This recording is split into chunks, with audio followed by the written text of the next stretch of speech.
हर हर महादेव सभी प्रिय दर्शकों को। अब ऐसी कौन सी प्राकृतिक आपदा आन पड़ी कि हमें मोहित के पीछे बैठ दुपहिया वाहन पर इतनी कड़ाके की ठंड में सवारी करनी पड़ रही है। मुद्दा तो कुछ जानलेवा सा है। तो हुआ कुछ यूं था कि दिन की शुरुआत हुई ब्रह्म मुहूर्त में। वक्त की थोड़ी अल्पता कहिए या हमारा आलस्य रूपी दानव के समक्ष घुटने टेकना, आज हम व्यायाम हेतु नहीं गए थे। तो शुरुआत करते हैं सुबह के स्नान से और भगवान शिव के चरणों में खुद को समर्पित कर खोल देते हैं अपना अस्पताल।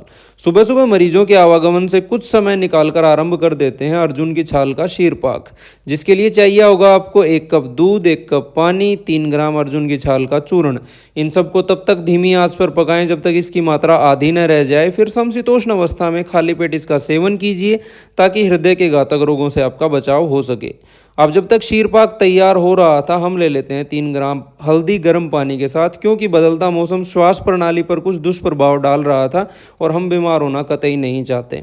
इसके बाद अपना शीरपाक ग्रहण करते हुए ले लेते हैं फ़ोन पर ढेर सारे परामर्श और साथ ही बनवा देते हैं कुरियर हेतु दवाइयाँ भी। अब चूंकि पूरा दिन मरीज आते रहे तो भोजन की व्यवस्था का समय हमें नहीं मिल पाया, अतः दोपहर व्यतीत होती है अदरक वाली चाय की चुस्कियाँ लेते हुए। अब अस्पताल बंद करने का समय होने लगा था, किंतु एक आलसी इंसान अभी तक सुस्ताने में व्यस्त था, तो निर्णय हुआ कि सबसे पहले इसे बिस्तर ताकने पर विवश किया जाए। बस विचार आने की देर थी और हम सीधा पहुंच जाते हैं मोहित के पास और उसे उठाने का प्रयत्न शुरू कर देते हैं। अब भूख का वेग भी अत्यंत तीव्रता से बढ़ चला था, तो हम भोजन की व्यवस्था भी साथ में ही आरंभ कर देते हैं, जिसमें होने वाली थी मूंग की हरी भरी दाल और साथ में ढेर सारी हरी सब्जियां भी, ताकि जीवन रूपी वृक्ष को हरा भरा रखा जा सके। अब बाकी की दवाइयां भी बनवा कर बंधवा देते हैं और अपने अस्पताल की हो जाती है छुट्टी। किंतु आज सुस्ताने का वक्त जरा भी हमारे पास नहीं था, क्योंकि हफ्ते का अंत नज़दीक था और हम अपने दुपहिया वाहन पर पहाड़ों की एक यात्रा करना चाहते थे। बस इसी विचार को मन में दबाए हम निकल जाते हैं अपनी मोटरसाइकिल को सर्विस के लिए देने। रास्ते में से मोहित को भी उसके अस्पताल से साथ में बिठा लेते हैं, क्योंकि हम अकेले काम करके क्यों अब हमें यहाँ सर्विस सेंटर पर आकर पता चलता है कि जनसंख्या नियंत्रण इतना आवश्यक क्यों है। अब इतनी भीड़ होने का मतलब साफ सा था कि यहाँ सर्विस में काफ़ी समय हमें लगने वाला था। तो हम दोनों ही वापस निकल पड़ते हैं घर की तरफ, क्योंकि ढेर सारे फ़ोन पर परामर्श लेने अभी भी बाकी थे। अब यहाँ कुछ दूर चलते ही मोहित इच्छा जाहिर कर देता है कि उसे पीना है गाजर का रस।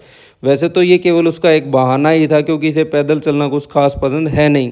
अब उसकी इसी इच्छा की पूर्ति हेतु हम आ जाते हैं गाजर के जूस वाले भाई साहब के यहाँ, और आप यकीन नहीं मानेंगे, बहुत ही बेहतरीन जूस इन भाई साहब ने हमें पिलाया। खैर, हम साबुत सब्जियां खाने पर ही ज़्यादा जोर देते हैं।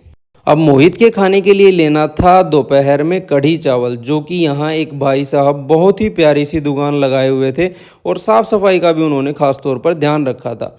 अब भाई साहब ने सबसे पहले लिए थोड़े से चावल, जिनके ऊपर उन्होंने बहुत ही स्वादिष्ट नजर आने वाली कढ़ी को डाला और उसके ऊपर उन्होंने डाले कुछ कटे हुए प्याज और हरा धनिया। उसके ऊपर उन्होंने डाला थोड़ा सा मसाला और हो गया हमारे मोहित का भोजन तैयार। अब लगभग 2 घंटे बाद हमें फ़ोन आता है कि हमारा दुपहिया वाहन अब ले जाने के लिए तैयार हो चुका है। आता है हम निकल जाते हैं इसे लाने के लिए। किंतु इस कहानी में भी आया एक बड़ा मोड़, क्योंकि हमें जाना था मोहित के साथ और दुपहिया वाहन चलाते वक्त अपने अलावा हम किसी और पर विश्वास नहीं करते हैं। किंतु आज तो जान जोखिम में थी, पर फिर भी अपने जीवन भर के गुनाहों को याद कर उनके प्रति माफ़ी की इच्छा जाहिर करते हुए हम अपनी यात्रा आरंभ कर देते हैं, जो कि भगवान भरोसे थी। अब हमारी मोटरसाइकिल वैसे तो धुलकर तैयार हो चुकी थी, किंतु इसमें अक्सर समस्या रहती है कि पानी में भीगने के बाद ये स्टार्ट नहीं होती है। अतः पुनः इसकी एक बार जांच करवा लेते हैं और वापस निकल पड़ते हैं अपने घर की तरफ, क्योंकि हमारा जो एक पसंदीदा हेलमेट था वो पिछली यात्रा के दौरान खराब हो गया था। अतः अब बारी थी उसे ठीक करवाने की। सबसे पहले अपना हेलमेट लेकर हम जाते हैं बाजार की तरफ और उसे ठीक करवाते हैं। फिर मोहित को भी अपने लिए कुछ सर्दियों के वस्त्र खरीदने थे, तो बाजार की कुछ गहराई में हमें जाना पड़ा और उसके लिए खरीदारी पूरी करते हैं और उसे वस्त्र दिलाने के बाद निकल पड़ते हैं घर की तरफ। अब शाम व्यतीत होती है एक बेहतरीन चाय के साथ, जो कि हमारे लिए आज मोहित ने बनाई थी। बात तो काफ़ी अचरज वाली है, अतः इसी अचरज के साथ समाप्त करेंगे आज का व्लॉग। आप सभी को मेरी तरफ से राम राम।